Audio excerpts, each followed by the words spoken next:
So a couple of months ago, I made a video just on a whim because it was about something that changed my life forever. And basically all I was talking about was this rule that was taught to me about journaling. And that rule was that there basically are no rules. That the code is more what you'd call guidelines than actual rules. But all my life, I believed that journaling had to be structured and you had to do things every single day, which turned out to actually be a diary. And there was so many things that filled my head, but I want to talk to you today about how to set up a commonplace journal, at least in the sense that I do things. The thing to take from today is to make it your own.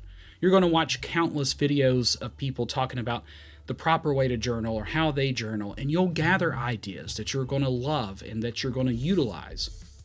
But until you make your own system, it's never truly going to work. So here's how I do it. So I actually have two different size journals that I use for Commonplace. One is a pocket-sized journal, which literally fits inside of my back pocket that I can take with me anywhere I go.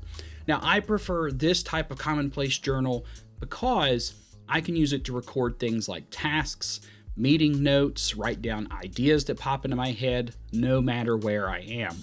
Because a lot of times, especially in my day job, I'm sitting in lots of different meetings.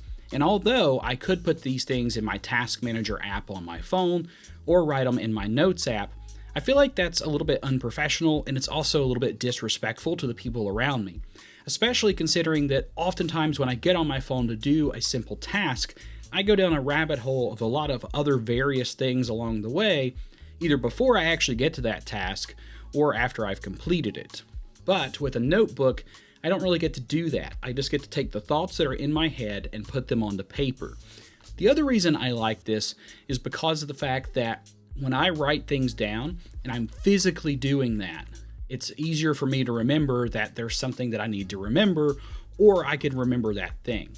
So with that being said, the way that I set up my Commonplace notebooks is I just flip to the next page. I keep things very simple. What you could do is open up your first page, similar to what you would do in a bullet journal, which I have my 2025 one here, and you could actually create an index page where essentially you're going to start a table of contents that will showcase what you're putting on each page. I don't do that in my Commonplace, especially in my Pocket Commonplace. And one of the reasons is because there's not a ton of pages in it to begin with. I mean, these are just these little notebooks that you can get at like Walmart or somewhere very cheap. I use Field Notes for this as well. And they're usually like 48 to 50 pages. So if I really need to find something, it's not going to be that hard. Now, what I might do is code my notebooks. So you'll see for my 2025 bullet journal, I put, you may be able to see that, may not. I put 01/2025 on it because this is the first time I've ever tried this bullet journal method. So obviously this is the first edition for me, and the year is for 2025. So if I do continue this on, the next one will be 02/2026, and so forth and so on. So with our little notebooks, I could just write on here what the year was or any other information that might be in the book. You can also create Commonplace notebooks for certain themes. Maybe you want to create one for reading books. Again, these don't have a ton of pages in them. So depending on how in-depth you're researching a book or a video or something else that's on the internet, you could use one of these notebooks per thing that you're researching. Or if you want to remember just thoughts or expressions or feelings, you can do that. In my Commonplace notebook, I write about whatever's on my mind. If I need to put down tasks, if I need to put down ideas for later, a book reading list, or if I even want to make just a plain old journal or diary entry, I do that as well. Because I feel like the more successful you're going to be with your Commonplace notebooks is going to be based on how closely they resemble your mind.